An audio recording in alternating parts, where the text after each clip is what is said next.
அப்போ ஏழாம் பாவம் என்பது ஒரு அற்புதமான சுவை. நல்லா கவனிக்கணும், நல்லா கவனிக்கணும். ஒரு மனிதனுக்கு லக்னம் எப்படி முக்கியமோ, அவன் தன் குடும்பத்தை விட்டு கதவை திறந்து வெளியே வந்தால் 7 அவனை அரவணைக்கும், ஆதரிக்கும், அவனுக்கு பெருமை சேர்க்கும்.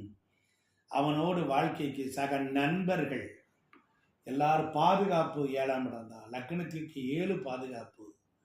அப்போ என்னாகும்? 7ஆம் பாவம் நல்லா இருக்கணும். 7ஆம் பாவம் நல்லா இருக்கு, 7க்கு மேலே கிரகம் இருக்கு, 7க்கு மேலே கிரகம் இருக்கு, 7க்கு மேலே கிரகம் இருக்கு அப்படின்னா 40 வயசு 45 வயசுக்கு மேலே தான் உனக்கு வாழ்க்கை நல்லா இருக்கும் அப்படின்னு சொல்லணும். புரிஞ்சிருச்சுங்களா? சில பேருக்கு 3ல் கேது இருக்கும், அதுக்கப்புறம் 7ல் தான் கிரகமே ஸ்டார்ட் ஆகும். அந்த மாதிரி உங்களுக்கு 40 வயதுக்கு மேலே தான் நல்லா இருப்பீங்க அப்படின்னு சொல்லணும். ஆமாம் சார், நான் சின்ன வயசில் ரொம்ப சிரமப்பட்டேன் சார், ரொம்ப கஷ்டப்பட்டேன், 2 இடம் மாறினேன், படிப்பு கட்டாச்சு சார், அப்படி பண்ணேன் சார், ரொம்ப கஷ்டப்பட்டு இதாகிடுச்சு சார், அப்புறமேல தான் சார் நான் புதுசுன்னு மேலே வந்தேன் அப்படின்னு சொல்கிறவங்களாம் இருப்பாங்க. அப்போ பாருங்க, கல்யாணத்துக்கு அப்புறம் மனைவி வந்த பிறகு, கணவன் வந்த பிறகு ஒரு சிலருக்கு யோகம் இருக்கும். அப்போ 7ஆம் வீட்டில் அந்த கட்டத்தில் நல்ல சுபக்கிரகம் இருக்கு அப்படின்னா என்ன ஆகும்? சொல்லுவாங்க, பிள்ளைகளை சொல்லுவாங்க, அப்பா உன் மகன் இந்த பிள்ளை போகிற வீடு ரொம்ப யோகம்ப்பா அப்படின்னு சொல்லுவாங்க. பழைய ஜோசியெல்லாம் சொல்லுவாங்க. ஏன் அண்ணாச்சி அப்படின்னாரு, உன் பிள்ளைக்கு போகிற இடத்துல நல்லா இருக்குமே, வீடு வாசல்லாம் பெருகி அந்த இடத்துல மச்சான் குழந்தை எல்லாத்தையும் கரையேற்றி விட்ருவாப்பா அப்படின்னு சொல்லுவாங்க.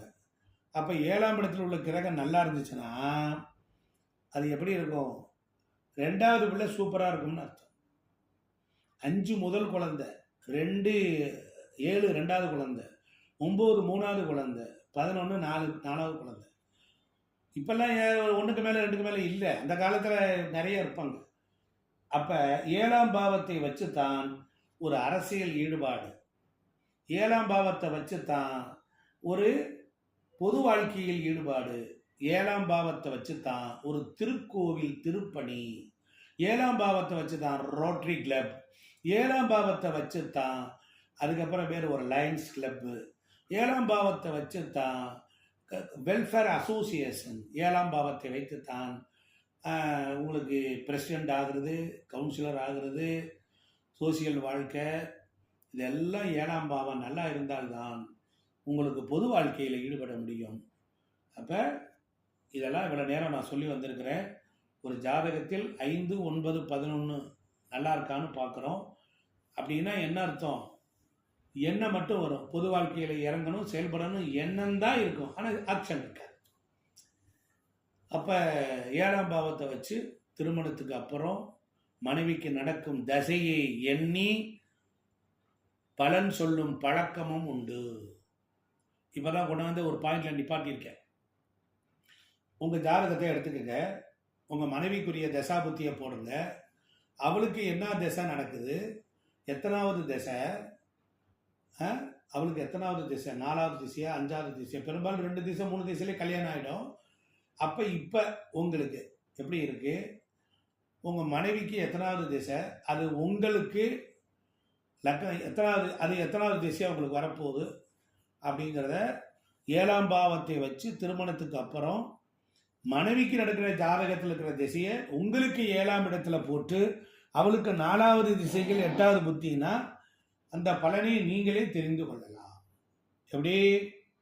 புரிஞ்சிருச்சா?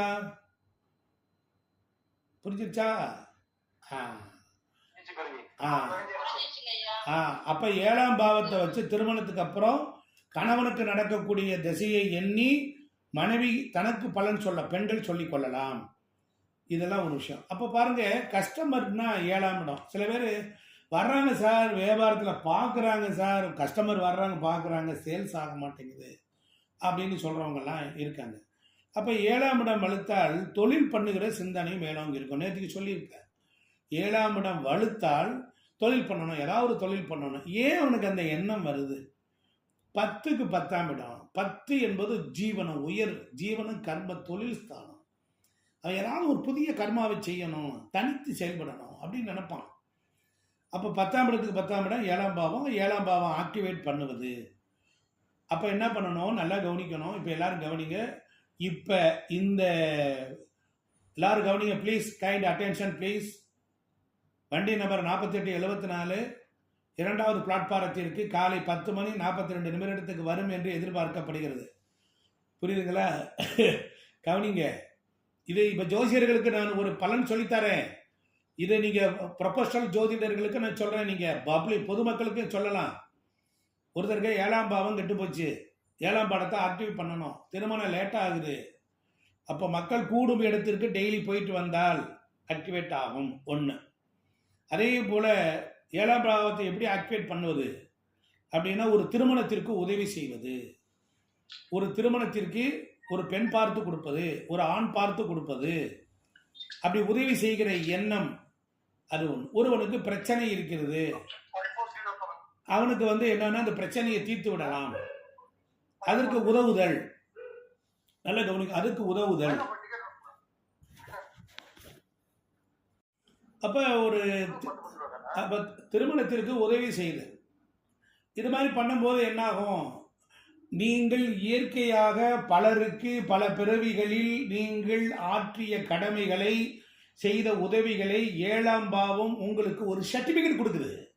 இதுதான் சூரியநாராயணன் ஸ்டைல். இப்ப சொல்றதுதான், ஒரு பாவம் வலுத்திருக்கிறது என்று சொன்னால் ப்ரீவியஸ் பெர்த்தில் நீங்கள் நல்ல யோக்கியதை உள்ளவராக, நல்ல குணவானாக, குடும்பத்தின் உள்ளவனாக, தெளிவாக, அறிவாளியாக, புத்திசாலியாக, தனக்கு 2 பக்கம் உள்ள 2 கண்கள் உடைய 2ஆம் வீட்டையும் 12ஆம் வீட்டையும் மனைவியின் படுக்கை சுகத்தை சரியாக கொடுத்த காரணத்தினாலும், குடும்பத்திற்கு போதுமான அளவு வருமானத்தை கொடுத்து ஆதரித்த காரணத்தினாலும் லக்னம் உயர்ந்து நிற்கும். லக்னம் நல்லா இருக்கவனுக்கெல்லாம் இதுதான் ரூல். இந்த ஆங்கைய பாச்சாவா, அவ்வளவுதான். 2ஆம் பாவம் நல்லா இருக்கணும்னா சகோதரர்களுக்கும் தன்னையும் தனக்கும் இளைய சகோதரர்களையும் அண்டி அரவணைத்து எல்லா நிலையிலும் உயர்ந்ததினால் 3க்கு ஒரு மதிப்பை தந்து 3ஆம் பாவம் வலுக்கச் செய்வார்கள், 2ஆம் பாவத்தை வலுக்கச் செய்வார்கள். 1, 3 நன்றாக இருந்தால் 2 வெற்றி உறுதி.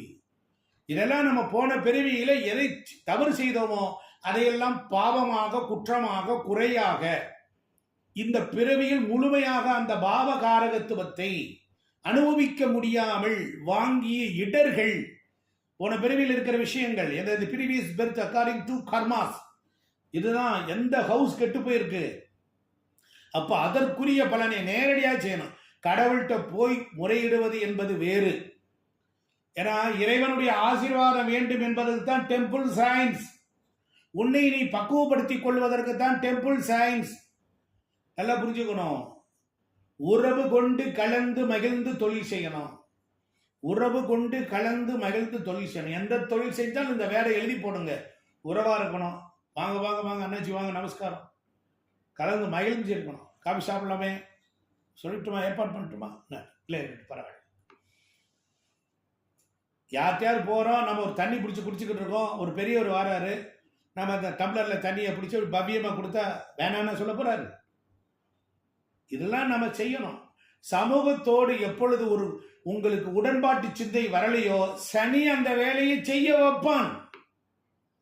சனிதான் அந்த கிரெடிட். 7ஆம் பாவத்தினுடைய ஒட்டுமொத்தனுடைய அடுத்தவரோடு இணங்குதல், இணங்கி போகுதல், அணுகுதல் எல்லாம். ஏன் உச்சமா சனி உச்சம்னாரு, அதை வச்சு என்ன செய்ய போறீங்க?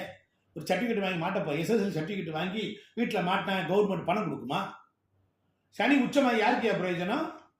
ஏன் அங்கே போய் 7ஆம் இடத்துல உச்சமானால் ஆணுக்கு பெண் இணங்க வேண்டும்.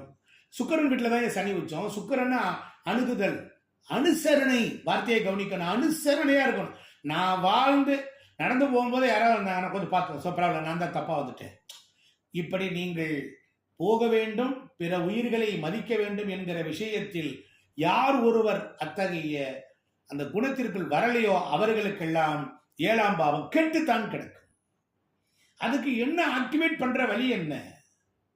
அதற்கு நீங்கள் உங்கள் குணங்களையும் மனத்தையும் மாற்றிக்கொள்ளதுதான் ஒரிஜினல் பரிகாரம். ஓகே.